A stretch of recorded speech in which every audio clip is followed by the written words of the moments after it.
I am not a registered investment, legal, tax, broker, or dealer. All opinions expressed by me are mine, my own, and how I trade, and my thoughts and my ideas.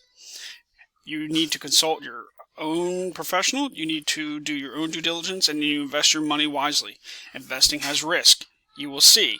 Do your own research, do your own due diligence. Don't hold me liable. I'm just expressing my own ideas. Do your own due diligence. Trying to get this out just before the bell, probably a big mistake. These are the penny stocks I'm watching. CFMS, I really wanted to get around 112. BNKD, you can see this volume, somebody bought it up, so 211 up. We really want to try to ride this thing, BNKD. EXPR, this is what a short squeeze starting to form looks like. So we get above 225, it might go.